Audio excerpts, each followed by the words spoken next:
दोस्तों, क्या आपको सुबह उठते ही सोच की इतनी हाजत होती है कि बिस्तर छोड़कर भागना पड़ता है? क्या आप जो भी खाते हैं वो बिना पचे ही बाहर निकल जाता है? क्या हर रोज पेट में दर्द, ऐंठन और बार बार टॉयलेट जाने की समस्या आपकी ज़िंदगी को नर्क बना चुकी है? अगर हाँ, तो आज का ये वीडियो आपके लिए, क्योंकि आज मैं आपको एक ऐसी बीमारी के बारे में बताने जा रहा हूं जिसे डॉक्टर भी कई बार पहचान नहीं पाते और जिसका इलाज आपकी रसोई में पहले से ही मौजूद है। नमस्कार दोस्तों, मेरा नाम है डॉक्टर अजय जगन्नाथ और आप देख रहे हैं healthy tuber India YouTube channel. आज हम बात करने वाले हैं संग्रहणी की, एक ऐसा रोग जिसे आयुर्वेद में भयंकर रोगों में गिना जाता है और जिसे आधुनिक विज्ञान में IBS यानी इरिटेबल बवल सिंड्रोम के नाम से भी जाना जाता है। इस वीडियो को ध्यान से जरूर देखना, बिना स्किप किए हुए, क्योंकि आधा अधूरा ज्ञान जो है वो जहर का काम करता है। दोस्तों संग्रहणी को आयुर्वेद में भयंकर रोग कहा गया है और भयंकर मैं इसलिए नहीं कह रहा हूं कि आपको डराऊं, बल्कि इसलिए कह रहा हूं कि क्योंकि इस रोग में इंसान खाता है लेकिन शरीर को कुछ नहीं मिलता। जो भी खाया वो बिना पचे मल के रूप में बाहर निकल जाता है। मल में चर्बी होती है, शरीर दिन ब दिन कमजोर होता जाता है, ऊर्जा खत्म होती जाती है और अगर लंबे समय तक ये रोग बना रहे तो आयुर्वेद का ग्रंथ साफ लिखता है कि कई बार मृत्यु तक हो जाती है। एक लाइन में समझ लो दोस्तों, संग्रहणी में आंतों की वो ताकत खत्म हो जाती है जो भोजन को पचाकर उससे पोषण निकालती है। पेट की अग्नि मंद पड़ जाती है, आंतों में दूषित पदार्थ जमा होने लगते हैं और यही दूषित पदार्थ बार बार शौच की इच्छा करवाते हैं, रोगी को घबरा देते हैं और उसे हर समय दुखी रखते हैं।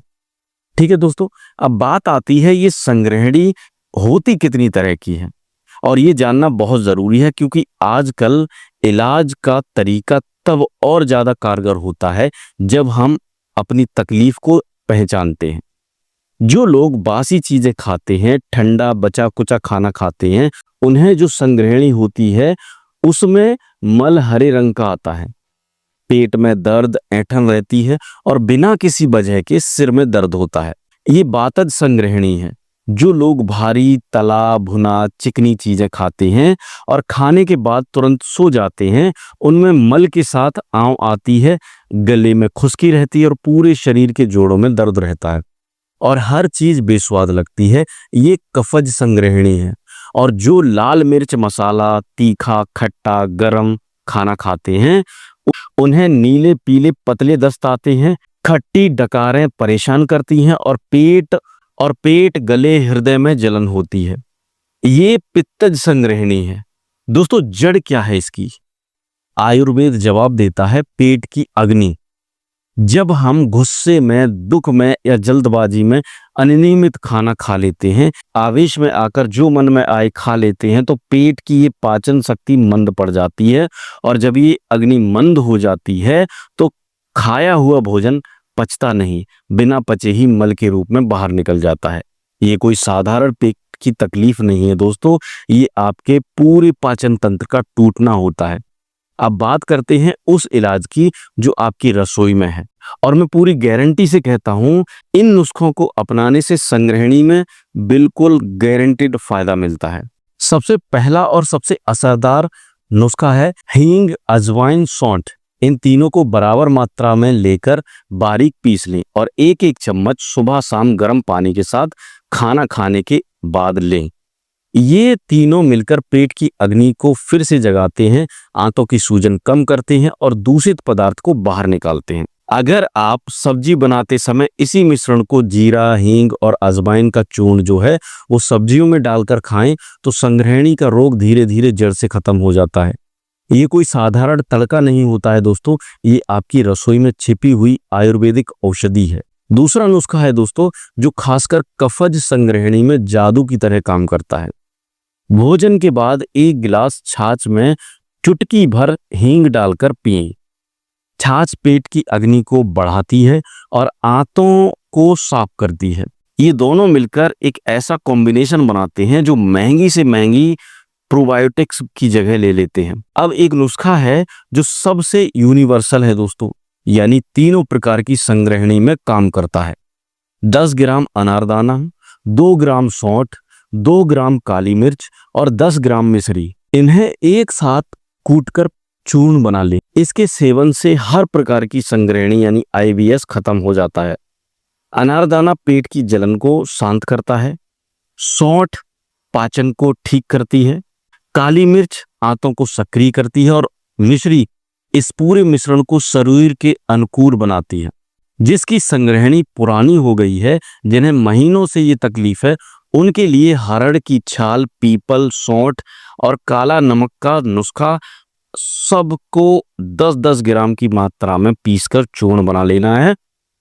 आधा चम्मच मट्ठे के साथ सिर्फ 15 दिन और आप खुद फर्क देखेंगे दोस्तों। दवा के साथ साथ खान पान का ध्यान रखना उतना ही जरूरी है जितना दवाई का। जिस बीमारी की जड़ खान पान है, उसका इलाज भी खान पान से ही पूरा होगा। पपीता, अमरूद, कच्चे बेल का गूदा, सौंठ का चूर्ण, छाछ, ये आपके पेट के सबसे अच्छे दोस्त हैं। लौकी, तोरई, परवल, करेला, मेथी, गाजर, पालक, इन्हें अपनी थाली में रोज लगाएं। रोज सलाद खाएं। फलों में अमरूद, पपीता, केला, संतरा, नींबू का रस, और जो बिल्कुल नहीं खाना है वो है मिर्च, मसाले, चटपटा, खट्टा और सख्त खाना, कठोर खाना, क्योंकि ये सब चीजें उस कमजोर पाचन अग्नि को और बुझा देती हैं जिसे आप जलाने की कोशिश कर रहे हैं। दोस्तों, महंगी दवाई लेते हैं लेकिन स्थायी समाधान नहीं मिलता। कारण, हम जड़ को नहीं शाखाओं को काटते हैं। जब दवा बंद करो तो समस्या पहले से ज्यादा भयंकर होकर लौटती है। संग्रहणी की जड़ है दोस्तों कमजोर पाचन और अग्नि। जब तक उसे ठीक नहीं किया जाएगा, रोग लौटता रहेगा। ये नुस्खे आपकी रसोई में हैं, इन्हें अपनाइए, नियमित लीजिए और खान पान सुधारिए। 15 से 30 दिनों में फर्क खुद महसूस करिए।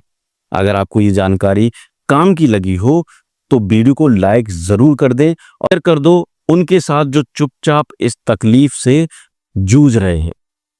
तो मिलते हैं दोस्तों अगली वीडियो में, तब तक के लिए आपका बहुत बहुत धन्यवाद।